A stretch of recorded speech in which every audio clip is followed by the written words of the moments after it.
Dios se encarnó, se hizo hombre para pagar el precio de nuestro pecado. Eso es lo que estamos celebrando. Por supuesto, Él resucitó. Y hoy estábamos conmemorando también, tal día como hoy, se recuerda la última cena del Señor. Diga conmigo, Santa Cena. Y hemos preparado ahí hoy pues el pan,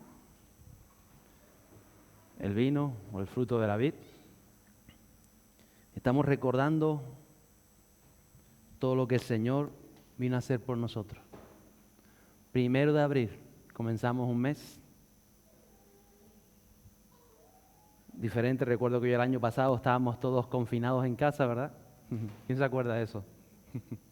Parece que fue ayer. A algunos le parece que hace más. Mire, hace unos 2000 años atrás fue un miércoles o un jueves. Todavía no se ponen de acuerdo los eruditos de cuándo sucedió aquella Santa Cena. Sabemos que Jesús resucitó el primer día de la semana, que para aquel tiempo era el domingo, lo que hoy tenemos nosotros el último día, en aquel tiempo era el primero, el domingo, porque para ellos el último era el sábado, el Shabbat. Y se supone que aquella semana que celebramos hoy, habían 2 días de Shabbat, 2 días de reposo, para que usted sepa, como si el 25 de diciembre cayera un sábado y es festivo y el domingo sigue siendo festivo. Algo así sucedió aquel día.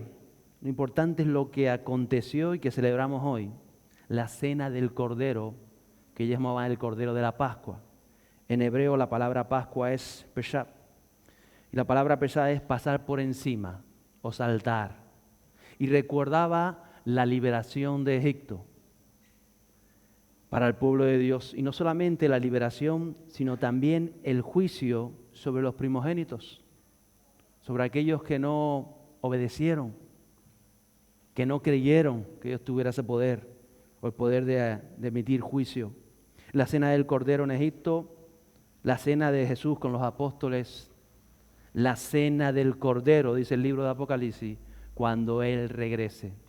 O sea que esto que celebramos hoy se ha celebrado siempre, desde que el mundo es mundo y desde que Dios empezó con ese plan de salvación. Es importante la Santa Cena. ¿Usted lo cree? Cuando hablamos del pan y del vino. Por eso pusimos hoy ahí pan y vino.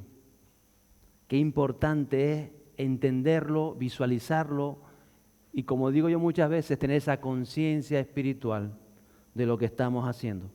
Toda la Biblia nos enseña de la Santa Cena. Ya al principio, en la época de los patriarcas, siglos antes de la ley de Moisés, vemos la Santa Cena. En lo que hemos hablado mucho, en este personaje que hemos hablado mucho últimamente, que es de Abraham. Y quisiera leer el capítulo 14 de Génesis, los versos 18 a 20, que dice lo siguiente. Y Melquisedec, rey de Salem y sacerdote del Dios Altísimo, le llevó, diga conmigo, pan y vino a Abraham. Melquisedec dijo a Abraham con la siguiente bendición, bendijo a Abraham con la siguiente bendición. Bendito sea Abraham por Dios Altísimo, creador de los cielos y la tierra. Y bendito sea Dios Altísimo, que derrotó a tus enemigos por ti.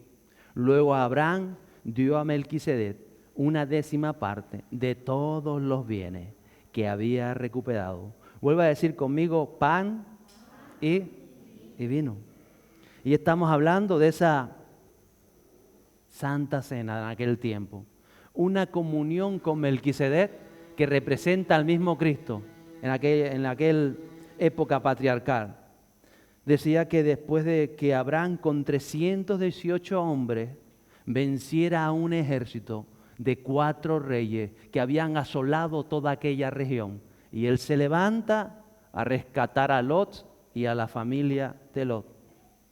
Y dice que cuando viene de aquella gran victoria, le está esperando este personaje de la palabra, Melquisedec, con pan y vino. La Santa Cena es comunión con Jesús. La Santa Cena es intimidad con el Espíritu Santo. Y nos recuerda que Dios está con nosotros en todas las batallas de la vida. Y la bendición que le da Melquisedec a Abraham, dice, bendito sea Abraham. Diga que está a tu lado, bendito seas. Bendito sea, bendito sea. Y dice, y bendito sea el Dios Altísimo, bendito sea el Dios Altísimo, que derrotó a tus enemigos, Abraham. Usted va a tener que luchar, usted va a tener que afrontar batalla, usted va a tener que dar el paso en fe y hacer lo que Dios le dice. Y usted va a recibir la victoria, pero la victoria viene de Dios. Eso también es la Santa Cena. Es llegar agradecido por lo que Dios está haciendo en nuestras vidas. Por esas luchas que todos afrontamos, sabiendo que en Él tenemos la victoria. Vemos la Santa Cena en Egipto, la Pascua. Dios dio instrucciones específicas que nos enseñan verdades para nuestros días, verdades eternas. Y de esto podíamos hablar mucho, pero solo voy a leer ese texto que se encuentra en el capítulo 12 de Éxodo, los versos 11 a 13.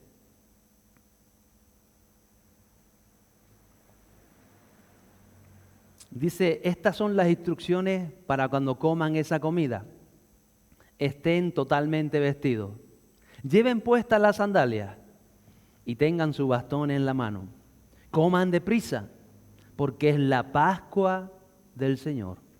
Esa noche, estando aún todavía ellos en Egipto, pasaré por la tierra de Egipto y heriré de muerte a todo primer hijo varón y a la primera cría macho de los animales en la tierra de Egipto. Ejecutaré juicio contra todos los dioses de Egipto, porque yo soy el Señor. Pero la sangre sobre los marcos de las puertas servirá de señal para indicar las casas, diga, donde yo esté. Cuando yo vea la sangre, pasaré de largo. Esa plaga de muerte no los tocará a ustedes cuando yo hiera la tierra de Egipto.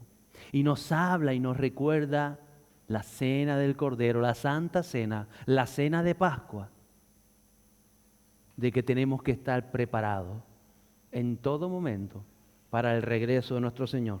Me estaba comentando alguien antes de empezar el culto, esta semana falleció alguien, un conocido, una concuña o algo así. Decía, justo a las 10 de la noche le mandaba un mensaje, lo recibía, me respondió y a las 7 de la mañana ya no estaba en el mundo de los nuestros. Tenemos que estar preparados siempre, siempre, para el encuentro con el Señor. Eso también simboliza y representa la cena de Pascua. Y me sorprende porque Él les da instrucciones, dice, estén vestidos. Hablaba la semana pasada de la armadura espiritual, ¿verdad? De estar vestidos, de cómo estamos vestidos espiritualmente, preparados como esa novia, bien preparada, ataviada, blanca, no la que tenemos pasado mañana aquí en la iglesia, sino la esposa que somos cada uno de nosotros. ¿Cierto? Dice con su bastón a mano, es decir, viviendo bajo la autoridad del Señor, la autoridad de los cielos en nuestra vida, para ser esa autoridad en medio de las tinieblas y ser luz y portar la luz de los cielos. Cuando estamos bajo la cobertura de Dios, cuando nuestras vidas tienen esa sangre del Cordero que ha sido derramada por nosotros y estamos dentro. Ellos no podían pintar sus dinteles y estar fuera. Ellos pintaban sus dinteles y tenían que estar en obediencia, tenían que estar bajo la cobertura del Señor y de la palabra de Jesús. La palabra que le fue dada a Moisés, en obediencia estamos protegidos. Jesús nos ha librado del juicio de Dios porque Él pagó el precio de nuestros pecados. Por eso tenemos que caminar en esa obediencia a Dios. Y eso nos recuerda la Santa Cena, que estamos en obediencia, que estamos viviendo nuestras vidas como Él nos enseña. Y cada día parece que aprendiéramos un poco más del Espíritu Santo, de la palabra, y cada día nos vamos alineando más hacia ese plan perfecto. Y ellos dicen que estaban haciendo aquella cena del Cordero, la Santa Cena de aquel tiempo, en sus casas, en sus hogares, reunidos. Qué importante la familia. Somos la familia de Dios. Levante su mano conmigo. Hermano, hermana, dígale que a este lado, qué bien te ves hoy. Es guapo hoy. Hoy viniste hasta perfumado. Pero hay un aroma espiritual. Lo recibió usted en la alabanza, el aroma espiritual la presencia del Espíritu Santo, la maravillosa persona que nos llena y que es la esencia de la familia. El Padre que se derrama sobre aquellos que venimos en obediencia a nuestro Dios y amándole a Él. Todo el Antiguo Testamento nos enseña la Pascua. Ellos cada año la recordaban, hacían una fiesta, el cordero, las especias, la preparación, se vestían, se preparaban con lo mejor que tenían. Y llegamos hasta la última cena, la cena de Jesús con sus apóstoles, la que hoy conmemoramos por encima de todo, que dijo el Señor: no volveré a repetir una cena como esta hasta que vuelva a mi regreso. Dice el capítulo de Juan: este es el Cordero de Dios que quita el pecado del mundo. El deseo de Jesús es que entendamos el significado de esta cena, de esta santa cena. Yo imagino a Jesús aquella noche cuando ellos troceaban el cordero, sabiendo Jesús que representaba aquel cordero que iba a comer su propia vida entregada. Y sus apóstoles, que no estaban sensibles en estas cosas, que no estaban entendiendo, que Él decía: ¡ay, cuánto anhelado este momento! Es el deseo de Jesús tener esa comunión con nosotros a través del Espíritu Santo. Lucas 22, los versos 14 a 15. Cuando llegó la hora, Jesús y los apóstoles se sentaron juntos a la mesa. Jesús dijo: he tenido mucho deseo de comer esta Pascua con ustedes antes de que comiencen mis sufrimientos. Mire, aún sabiendo que aquella misma noche aquellos que se sentaban a la mesa con Él le iban a abandonar, Jesús los amó tanto que le dijo: cuánto he anhelado este momento. Se estaba despidiendo de ellos. Todo iba a ser diferente, pero a veces nosotros no somos conscientes de la realidad espiritual en que estamos viviendo, de lo que Dios nos trata de transmitir. No sabemos el futuro, no conocemos el futuro, no sabemos qué pasará mañana, ni qué pasará dentro de un año. Pero sí sabemos que el Señor nos anhela, nos desea. Jesús quería comer con ellos. Jesús quería abrir su corazón. Mire, si usted ve el libro de Juan, prácticamente más de la mitad del libro de Juan está hablando de lo que pasó en aquellos momentos. Capítulos 14, 15, 16, 17. Jesús orando, intercediendo, clamando por aquellos que aún le iban a abandonar aquella misma noche. Porque Él conoce también nuestro fracaso. Él te ama. Di conmigo: Dios me ama. Dios me ama. Dígalo otra vez: Dios me ama. Y no lo ama por lo que usted pueda llegar a hacer o deje de hacer. ¿Sabe por qué le ama? ¿Quién me puede decir por qué le ama a Dios? Diga: porque Dios es amor. ¿Sabe por qué le ama? Responda: porque Dios es amor. Es amor y nos da oportunidad de cambio. Él se entregó para que nuestras vidas sean reconciliadas con Dios. Solo tenemos que estar donde Él nos dice. La iglesia neotestamentaria, Pablo tiene que escribirle para corregir cosas que se estaban dando cuando ellos se reunían. Él nos instruye sobre la Santa Cena. Y quisiera leer esos textos del capítulo 11 de Primera de Corintios, los versos 20 a 33, que dicen lo siguiente: cuando ustedes se reúnen, la verdad es que no les interesa la cena del Señor. Pues algunos se apresuran a comer su propia comida y no la comparten con los demás. Como resultado, dice Pablo, algunos se quedan con hambre, mientras que otros se emborrachan. ¿Qué? ¿Acaso no tienen sus propias casas para comer y beber? ¿O de veras quieren deshonrar a la iglesia de Dios y avergonzar a los pobres? ¿Qué se supone que debe decir? Dice el apóstol. ¿Quieren que los elogie? Pues bien, de ninguna manera los elogiaré por esto. Pues yo les transmito, escribe el apóstol Pablo, lo que recibí del Señor mismo la noche en que fue traicionado. El Señor Jesús tomó pan y dio gracias a Dios por ese pan. Luego lo partió en trozos y dijo: esto es mi cuerpo, el cual es entregado por ustedes. Hagan esto en memoria de mí. De la misma manera tomó en sus manos la copa de vino después de la cena y dijo: esta copa es el nuevo pacto entre Dios y su pueblo, un acuerdo confirmado con mi sangre. Hagan esto en memoria de mí todas las veces que la beban, pues cada vez que coman ese pan y beban de esa copa, anunciáis la muerte del Señor, diga conmigo, hasta que Él vuelva. Por lo tanto, cualquiera que coma de este pan o beba de esta copa del Señor en forma indigna es culpable de pecar contra el cuerpo y la sangre del Señor. Por esta razón, dice el apóstol, cada uno debería examinarse a sí mismo antes de comer el pan y beber de la copa. Pues si alguno come el pan y bebe la copa sin honrar el cuerpo de Cristo, come y bebe el juicio de Dios sobre sí. Esa es la razón por la que muchos de ustedes son débiles y están enfermos. Y algunos incluso, dice el apóstol, han muerto. Si nos examináramos a nosotros mismos, Dios no nos juzgaría de esa manera. Sin embargo, cuando el Señor nos juzga, nos está disciplinando para que no seamos condenados junto con el mundo. Y después me sorprende porque dice Pablo, así que, mis amados hermanos, cuando se reúnan para la cena del Señor, espérense unos a otros.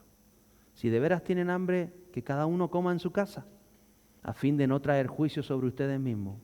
Cuando se reúnan, les daré instrucciones sobre los demás asuntos después de mi llegada. Pablo le está hablando a la iglesia de Corinto, esa gran epístola. Ellos se reunían casi diariamente en la iglesia y cenaban juntos. Esa era, como lo llamamos nosotros, la confraternidad. Ellos hacían su culto. Dice en la palabra de Dios que habían sanidades, profecía, habían tantas cosas, porque dice la palabra que en la iglesia de Corinto moraban o estaban todos los dones del Espíritu Santo. Era una iglesia completa. Los dones operaban. Pero Pablo está diciendo en esta parte, en esto no os voy a alabar. ¿Por qué? Sucedía que cuando ellos llegaban a la cena del Señor, a esos cultos casi diarios que se hacían, dice que unos llegaban con sus papas bonitas y su pescado salado y lo ponían ahí en la mesa, y cuando alguien iba a tocarlo, eso lo traje yo, eso es lo mío, y no lo dejaban coger. Y dice que otros tenían cosas para llevar en su casa, decían: no lleves nada, no vamos a llevar nada para no gastar. Iban a la gorra y se ponían ahí a ver qué trajeron los demás que voy a comer. Qué triste, ¿verdad? Qué triste la condición. Y Pablo, que lo sabe, dice que incluso algunos llegaban y salían de aquellos cultos con fraternidad borrachos. ¡Ay, bendito! Tremendo esto, ¿no? Y por eso Pablo le escribe esta parte, que yo sé que siempre en la Santa Cena lo leemos la parte buena nada más, pero no leemos la parte que... porque algo nos trata de enseñar el Señor. Mire, y por eso hay muchas iglesias que hacen la Santa Cena en cada culto, porque ellos entienden que cada vez que se reúnen tienen... Pero Pablo es específico, no. Cada vez que se reúnen a cenar, cada vez que se reúnen de confraternidad, cada vez que se reúnen a compartir el pan y el vino, si lo quieren hacer como manda la ley de Dios, como Jesús nos enseñó, tenemos que hacer las cosas bien. Porque dice que cuando no hacemos las cosas bien, algunos permanecen en la iglesia estancados, otros no levantaban cabeza, otros estaban enfermos y el Espíritu Santo no podía operar sanidad a través de ellos y cosas sucedían. Por eso Pablo revela la importancia de cómo está siendo nuestra vida espiritual. Cuando la hagáis, dice el Señor, Pablo, la muerte del Señor anunciáis hasta que Él vuelva. En otras palabras, estamos recordando el pacto de Jesús. Estamos recordando esa entrega, aquella noche que Él, sabiendo todo lo que iba a acontecer, quiere tener esa comunión con nosotros. Abre su corazón a nosotros, esperando que a través del amor que Él nos muestra, nosotros podamos amarle, podamos también comprometernos, podamos también entender el sacrificio, que como Él sirvió aquella noche, que lavó aún los pies a sus discípulos, nosotros podamos servir, podamos entender el mensaje del reino, podamos entender quién es el Cordero y cuál fue el precio pagado por nuestra vida. Y por eso el apóstol dice: reflexionen Examinen su propia vida. Mírense ustedes mismos. Examinemos a nosotros mismos. La Santa Cena es entrega, es sacrificio, es comunión íntima con Dios. Es comunión de los unos con los otros. ¿Cómo te llevas con el al lado o con el otro o con aquel que quizá no te cae bien, que trajo sus papas y sus pescados salados y se lo quiere comer él solo? ¿Qué se produce eso en tu interior? ¿Cómo le amas también a él? Todo eso está hablando la Santa Cena, la comunión. Como aquella noche Jesús oró por ellos y dice que aún cantaron himnos cuando salieron del lugar donde cenaban. Por eso nos hace reflexionar cómo está siendo nuestra vida de oración, cómo es nuestra vida de alabanza, de adoración, cómo es nuestra vida de agradecimiento. Todo eso nos lleva a la Santa Cena a examinarnos a nosotros mismos, cómo vivimos nuestra fe, cómo creemos, cómo confiamos. Hoy vamos a tomar el pan y el vino y vamos a recordar aquella noche especial cuando Jesús se entregó por completo. Por eso es un tiempo para que usted reflexione cómo está viviendo su fe, dónde se está agarrando, cuál es su esperanza para mañana, cómo están operando sus dones, cómo se mueve en su lugar de trabajo, cómo se mueve en la familia, cómo está su hogar, cómo está su vida. ¿En qué manera amamos a Dios? ¿Qué pasión tenemos por Él? ¿Hasta cuánto estamos dispuestos a entregar o a rendir? Como Él lo hizo aquella noche. Aún sabiendo que íbamos a fallar muchas veces. ¿Cuántos están deseando de verdad esa llenura del Espíritu Santo tan necesaria para nuestro tiempo, para nuestra iglesia, para nuestra vida? Si no hay un compromiso firme con Él, si no entendemos ese amor que Él se derrama, nos puede venir aquí el mejor predicador del mundo o podemos escuchar al mejor músico con la más grande unción, la mejor canción, o podemos ver una danza que nos mueva los cimientos espirituales. Pero verdaderamente, ¿cuánto estamos dispuestos a rendir? ¿De qué manera enfocamos el amor de Dios en nuestra vida para decir, Señor, tú siendo Dios te hiciste hombre, pasaste lo que pasaste, tu cuerpo fue torturado? Como es titulado ese pan ahora en mi boca mascado. ¿Y qué estoy dispuesto yo a amarte a ti? ¿De en qué manera te amo yo a ti? Importante reflexionar todas estas cosas. Dice el apóstol, porque recuerden que Jesús va a regresar. Estamos preparados. Hablaba yo de las vírgenes, ¿verdad?